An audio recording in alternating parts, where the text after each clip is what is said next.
श्रीमद् भगवद गीता के पास आपके हर प्रश्न का उत्तर है। चाहे आपकी कोई भी परेशानी हो, कोई भी इच्छा हो, श्रीमद् भगवद गीता आपके हर प्रश्न का उत्तर देती है, आपकी हर समस्या का हल देती है। चाहे वो परेशानी आपके मन की हो या धन की हो या आपके शरीर की हो या आपके रिश्तों की हो, आपको अपनी हर समस्या का उत्तर श्रीमद् भगवद गीता में जरूर मिलेगा। आज हम उसी श्रीमद् भगवद गीता के ऐसे 11 अनमोल उपदेश आपको बताएंगे जो आपकी पूरी जिंदगी बदल देंगे। बस आप इन बातों को वीडियो के अंत तक ध्यान से सुनिए। जो भी व्यक्ति इस वीडियो को अंत तक सुनेगा, उसे अपनी जिंदगी, उसे अपनी हर परेशानी का हल अवश्य मिलेगा। उसे अपनी जिंदगी में जो कुछ भी चाहिए वो उसे जरूर मिलेगा। श्रीमद् भगवद गीता का सबसे पहला उपदेश यही है कि कोई अगर आपका अपना है या कोई आपसे बड़ा है तो उसका अपने प्रति गलत व्यवहार कभी भी सहन नहीं करना चाहिए। ये गीता का उपदेश हमारी जिंदगी से भी जुड़ा है।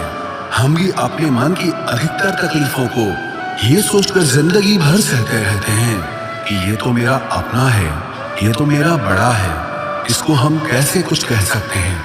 हम अगर नहीं सहेंगे, कुछ कह देंगे तो हमारे रिश्ते ही खराब हो जाएंगे, हमारे रिश्ते ही समाप्त हो जाएंगे।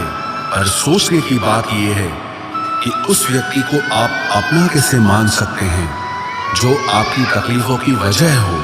अपना तो वो होता है जो हमारी तकलीफों को दूर कर दे। तो गीता का ये उपदेश है कि किसी को भी अपना फायदा मत उठाने दो, किसी को भी खुद पर जुल्म मत करने दो, क्योंकि आप जितना सहेंगे लोग आपको उतना सहने के लिए और मजबूर करेंगे। गीता का पहला अध्याय जिसका नाम अर्जुन विषाद योग और दूसरा अध्याय जिसका नाम सांख्य योग है, उसके आरंभ में अर्जुन ने श्री कृष्ण के आगे अपना दुख प्रकट किया है कि हे केशव, मैं कौरवों से कैसे युद्ध कर सकता हूँ। ये सब तो मेरे अपने ही हैं। मैं कैसे भीष्म पितामह और द्रोणाचार्य से युद्ध करूंगा, क्योंकि वो दोनों मेरे पूजनीय हैं। इसलिए इन गुरुजनों को मारने से तो अच्छा है मैं भिक्षा के अन्न को खाकर अपने जीवन का गुजारा करूं। और जिन कौरवों से मैं युद्ध करने जा रहा हूं, वो सब धृतराष्ट्र के पुत्र मेरे भाई ही हैं, मेरे अपने ही हैं। इन सबको मारने से अच्छा है कि मैं सन्यासी बन जाऊं। तो श्री कृष्ण ने अर्जुन से कहा कि यहाँ कौन अपना है और कौन पराया है। जो अधर्म करता है उसके साथ युद्ध करना तुझे मोक्ष और मुक्ति देगा। तू अपने इस मन के मोह को त्याग दे, नहीं तो सारा जग तेरी निंदा ही करेगा, तुझे डरपोक कहेगा। बात अपने पराये की नहीं है, बात धर्म और अधर्म की है, बात सही और गलत की है।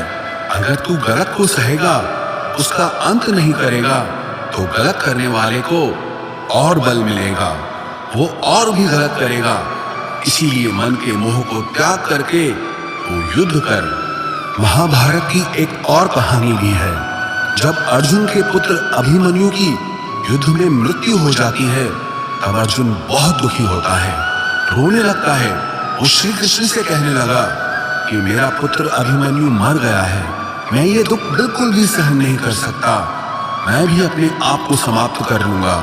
फिर भगवान श्री कृष्ण उसे आत्माओं के लोक में लेके गए, जहां अभिमन्यु आनंद से बैठा हुआ था।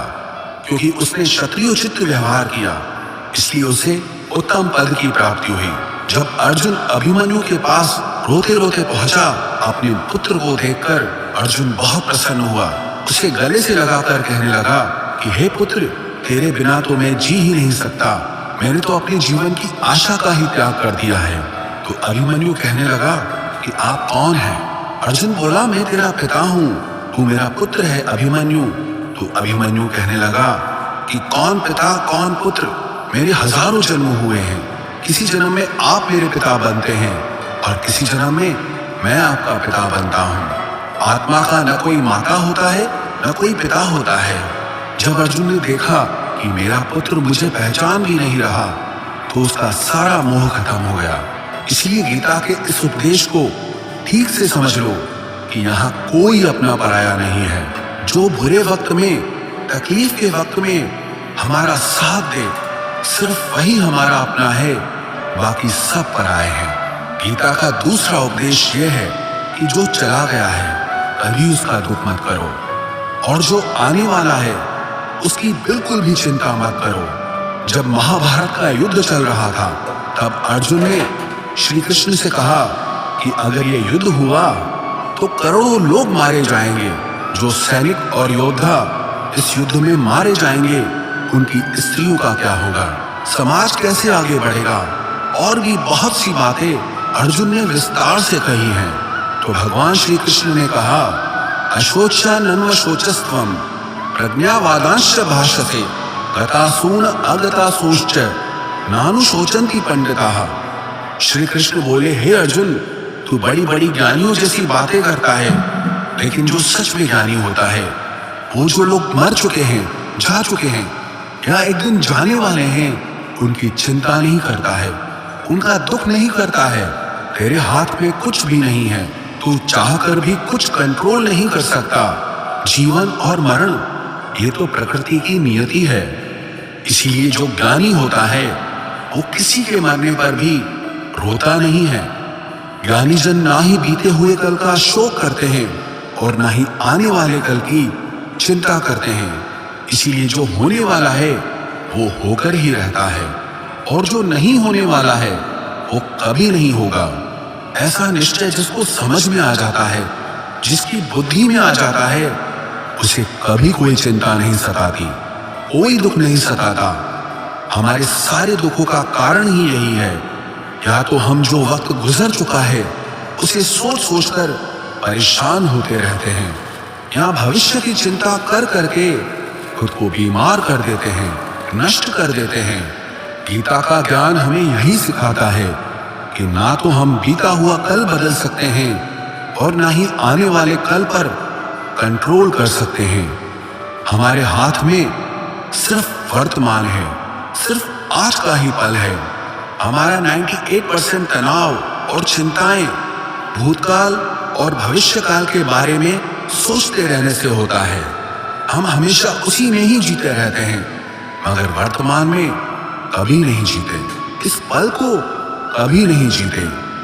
जब आप वर्तमान का पूरा आनंद लेना सीख जाओगे, तभी आपकी जिंदगी से तनाव कम होगा, चिंताएं खत्म होगी। वर्तमान में जीना एक बहुत बड़ी उपलब्धि है। हमारे हाथ में भी सिर्फ आज का ही पल है। हमें जो भी करना है आज ही करना है। कभी भी ये सोचकर समय को नष्ट नहीं करना चाहिए कि अभी मेरे पास बहुत समय बचा है। एक गुरुजी ने अपने एक शिष्य को पारस का पत्थर दिया। उनका वो शिष्य बहुत आलसी था, हर काम को कल पे टाल देता था।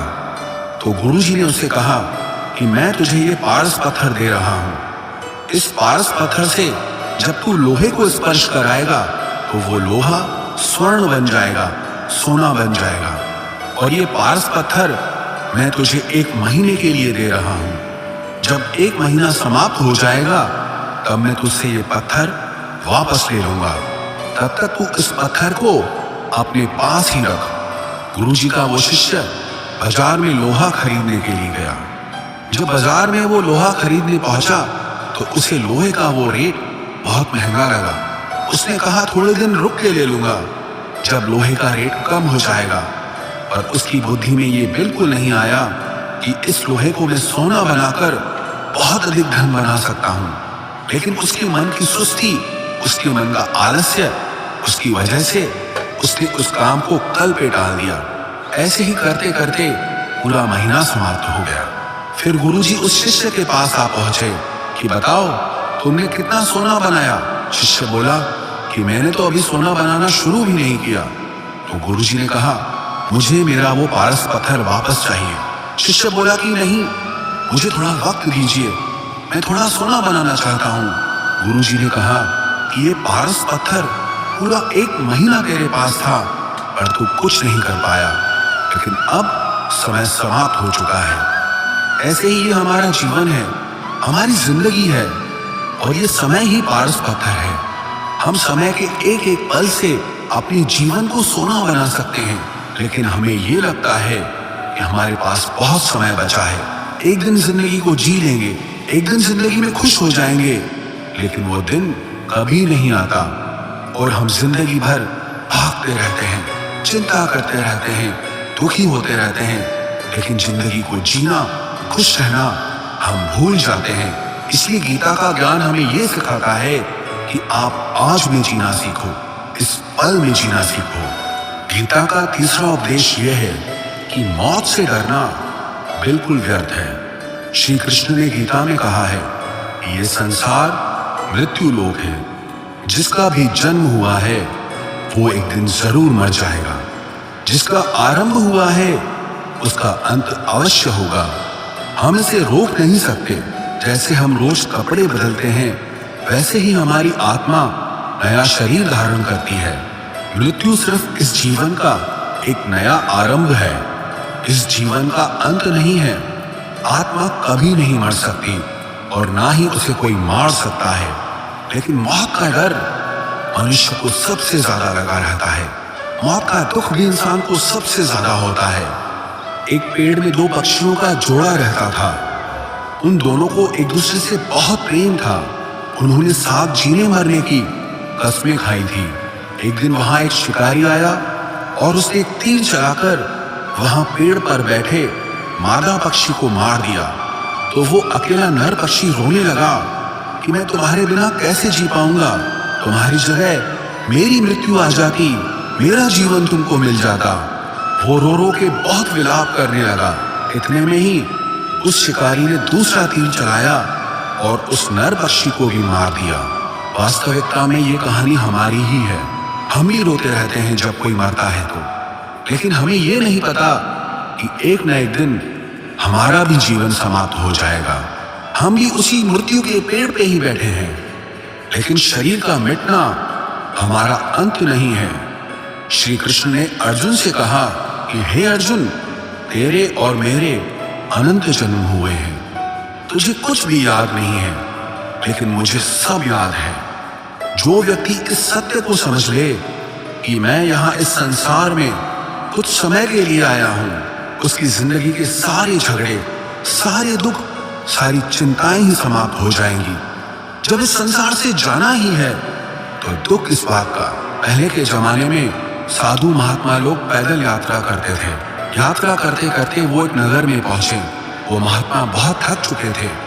उस नगर में उन्होंने एक महल देखा और उन्होंने उस महल में जाकर विश्राम करने का सोचा और वो महल में जाकर सो गए।